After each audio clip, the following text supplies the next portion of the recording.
অলঙ্কৃত দিল। যারা গৌরঙ্গারী ভক্ত হবে বাবা, তারা অলঙ্কৃত চাঁদ চাইবে না অলঙ্কৃত গৌর চাইবে? আপনারা কি চাইবেন? চাঁদ চাইবেন না গৌর চাইবেন? সেই তিলককে নিন্দা করছে। চাঁদের গায়ে কলঙ্ক আছে, কিন্তু চাঁদ গুহার বাইরে আলো দিতে পারে, গুহার ভেতরে কখনো আলো দিতে পারে না। কিন্তু গৌর চাঁদ যদি একবার উদয় হয়, তেমনি হৃদয় গুহার মধ্যে সকল অন্ধকার দূর করে তাকে প্রেমের আলোয় আলোকিত করে দেবে।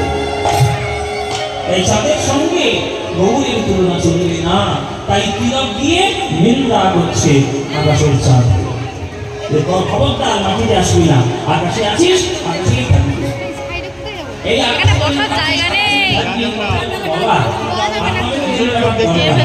গৌর হরির জন্মদিন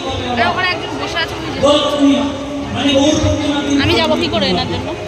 আপনারা জানেন কি, যেদিন গৌর হরির জন্ম হয়েছিল নবদ্বীপে, সেদিন আকাশে চাঁদ আসেনি। আকাশে সেদিন চাঁদ উদয় হয়নি। কেন? সেই দিনটা ছিল পূর্ণগ্রাস চন্দ্রগ্রহণ। কেন চন্দ্রগ্রহণ হলো? কথাবার্তারা ভাবের দৃষ্টিতে বলছেন যে এমনি ওই হলো না, গ্রহণ হলো না। রাহু মনে মনে ভাবলো যে পৃথিবীতে গৌর চাঁদ উদয় হচ্ছে, গৌর চাঁদের দিকে যে একবার তাকাবে, তার অন্য চাঁদের দিকে তাকানোর কোনো প্রয়োজন নাই। তাই আকাশের চাঁদ থাকার থেকে না থাকাই ভালো, ওকে আজকে আমি একটু গিলে ফেলি। এই বলে কি রাহু গিলে ফেলল? হ্যাঁ, রাহু গিলে ফেললো। সেই পূর্ণিমাতে তার গৌর দর্শন হলো না। কিন্তু পরের পূর্ণিমায় যখন চাঁদ আকাশে এসেছে, মানে আগের পূর্ণিমায় আমাকে গিলে ফেলেছিল রাহু, এই পূর্ণিমায় দেখি কি হয়। যখন আকাশ থেকে চাঁদ দর্শন করছি বহু হরিকে, তখন চাঁদ কাঁদতে কাঁদতে বলছে, প্রভু তুমি কি করলে? তোমার দিকে যে একবার তাকাবে, আমার দিকে আর কেন তাকাবে? আমার অভিমান হয়েছে, আমার রাগ হয়েছে।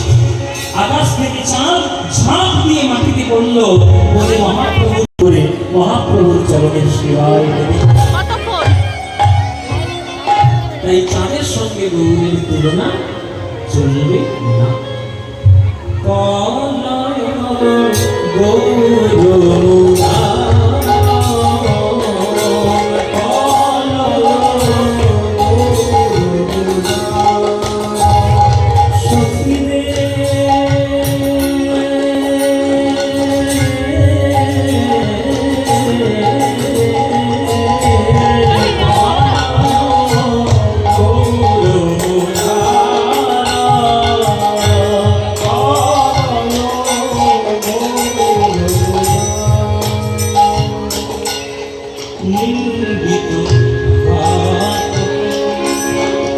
শান্তি করে